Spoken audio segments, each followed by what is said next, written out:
আউল বাউল লালনের এই দেশে সঙ্গীত সাধনার ইতিহাস অনেক পুরনো। অনেকে বলে থাকেন সঙ্গীত হলো মনের খোরাক, এর সঙ্গে রয়েছে আত্মার যোগ, হৃদয়ের টান। সাধনা ছাড়া সঙ্গীতে সিদ্ধি কখনোই সম্ভব না, তাই এটাকে বলা হয় গুরুমুখী বিদ্যা। তাতে মেলে মনের পরিশুদ্ধি। সঙ্গীত সাধনার পূর্ব শর্ত হচ্ছে অনুশীলন। সেই অনুশীলনের জন্য প্রয়োজন বাদ্যযন্ত্র।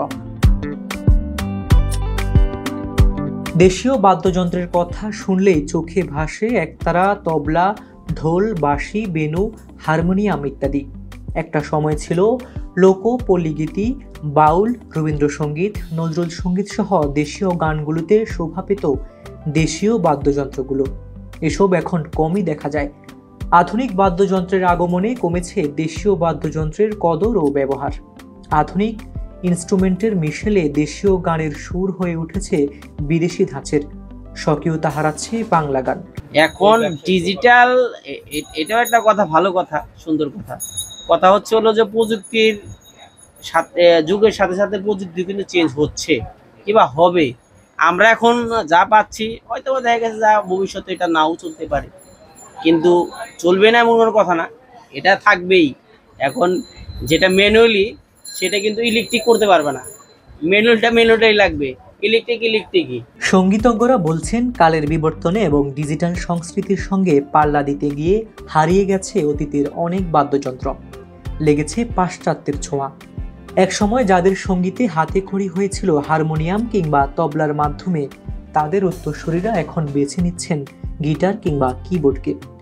তাহলে কি দেশীয় বাদ্যযন্ত্র বিলুপ্তির পথে হাঁটছে?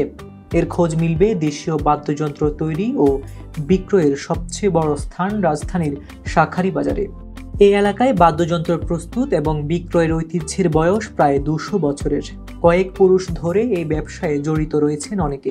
এটা আমাদের পূর্বপুরুষের যে এই ব্যবসাটা। এখন তো কিছু ডিজিটাল কিছু আসনে আমাদের যে আগের যে ঐতিহ্য, যে কিছু পুরনো যে বাদ্যযন্ত্র আছে সেগুলা তো ডিভাইজার করে এই ধরনের ওগুলা একটু বাদ দিয়ে, এর জন্য একটু ক্ষতি। এখানে আপনার বছরে এগুলা মনে করেন প্রতি মাসে একটা সিজনাল আছে, তো ওই একটা সিজনাল ভাবে ওই এক একটা জিনিস পর্ব চলে। যেরকম মানে পূজার মধ্যে পূজা পর্বণ আসলে পরে যেরকম মনে করেন আপনার ঢাক ঢোলটা চলে বেশি। তারপরে আপনার জানুয়ারি ফেব্রুয়ারিতে তখন ওই একাডেমিতে ভর্তি হয়, তখন একটু তবলা বায়াটা একটু চলে বেশি, হারমোনিয়ামে চলে বেশি।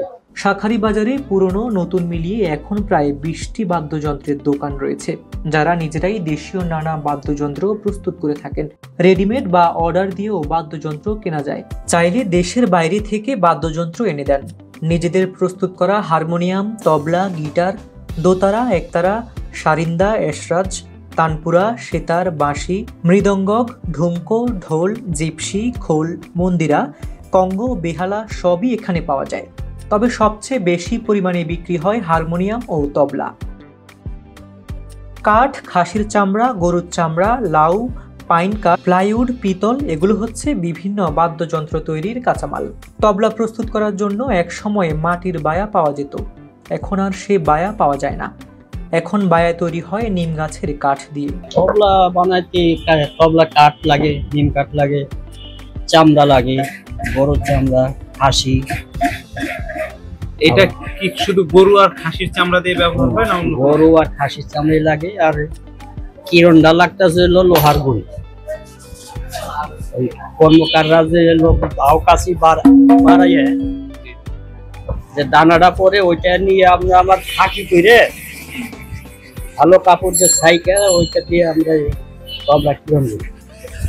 আচ্ছা, এই তবলার মুখে যে এটা ঘুরতেছেন এটাই কিরণ। এটাই কিরণ। এটা দিলে কি হয়? এটা দিলে সাউন্ডটা আসে, সাউন্ডটা ভালো হয়। আচ্ছা, এই তবলার মুখে কয়টা লেয়ারের চামড়া দিতে হয়? তবলার মুখে তবলার মুখ তো সবটির এক সমান না। একটা তবলার 3টা করে চামড়া লাগে। মুখে 3টা করে চামড়া। প্রথমে এই যে নতুন করে বানতে গেলে 3টা চামড়া লাগে। আচ্ছা, আপনাদের একটা তবলা তৈরি করতে কতক্ষণ সময় লাগে? একটা তবলা তৈরি করতে 1 দিন লাগে। পুরো 1 দিন সময় লাগে। তবলাগুলো বিক্রি হয় কত টাকা? তবলা বিক্রি ঠিক নাই, 1200, 1500, 2000 কাটে কাটে কাজের উপরে। শাঁখারী বাজার ও রাজধানীর আশেপাশে যেসব বাদ্যযন্ত্রের দোকান রয়েছে তাদের প্রায় সবারই নিজস্ব কারিগর রয়েছে বাদ্যযন্ত্র তৈরির জন্য। এখন কেমন চলছে তাদের ব্যবসা জানতে চাইলে বেশিরভাগ ব্যবসায়ী উত্তর দেন ভালো না। এর মূল কারণ এখন বেশিরভাগ তরুণ ইলেকট্রনিক বাদ্যযন্ত্রের দিকে ঝুঁকছে।